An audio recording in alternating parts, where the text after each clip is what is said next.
AC ရဲ့ဒဏ်ရာကြောင့်တစ်နှစ်နီးပါးလောက်အထိအနားယူရတော့မဲ့လီယိုနီ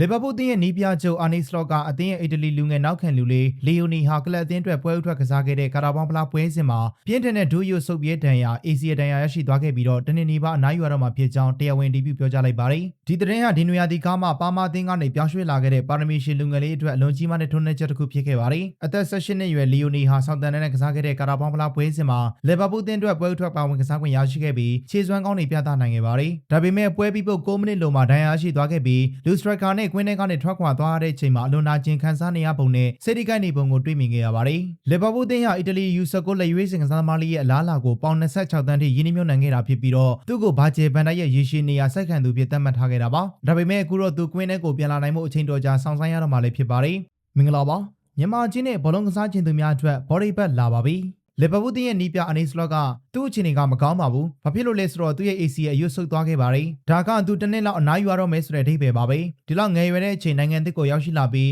ကိုယ့်ရဲ့ပထမဆုံးပွဲမှာခြေစမ်းကောင်းတွေပြသနေရင်ဒီလိုဖြစ်သွားတာကတကယ်ကိုလက်ခံရခက်ခဲပါတယ်။ဒါပေမဲ့သူ့မှာအားကျစရာဥပမာတွေရှိပါတယ်။ကျွန်တော်တို့အသင်းမှာဆိုရင်ဗာဂျင်နဲ့ဂျိုကိုမတ်တို့လိုဒီလိုဒဏ်ရာတွေကနေပြန်ကောင်းလာခဲ့တဲ့သူတွေလည်းရှိပါတယ်။ကျွန်တော်တို့ကစားသမားတွေကသူ့ပေါ်မှာအများကြီးဂရုဏာသက်ကြပြီးသူ့ကိုဆက်ပြီးအားပေးနေမှာပါလို့အာနီစလော့ကဆိုခဲ့ပါတယ်။လီယိုနီကိုနိုင်ကလည်းလက်မိုးကန်ကနေတဆင့်ဒီလိုခက်ခဲတဲ့အချိန်မှာကျွန်တော်ကိုအားပေးခဲ့ကြတဲ့တယောက်ချင်းစီတိုင်းကိုစိတ်ရင်းနဲ့ကျေးဇူးတင်ပါတယ်။ဒါကကျွန်တော်အမြဲတမ်းအိမ်မက်မှတ်ခဲ့ရတဲ့ပွဲဥထွက်မျိုးတော့မဟုတ်ခဲ့ပါဘူး။ဒါပေမဲ့ဒီလိုမော်ဆန်တဲ့ကွင်းကြီးထဲမှာအမြန်ဆုံးပြန်ကစားနိုင်ဖို့အရာအလုံးကိုပေးဆက်သွားမှာပါလို့ရည်သားခဲ့ပါတယ်။အဆုံးထိရှုပေးခဲ့ကြလို့အားလုံးကိုကျေးဇူးများတင်ပါတယ်။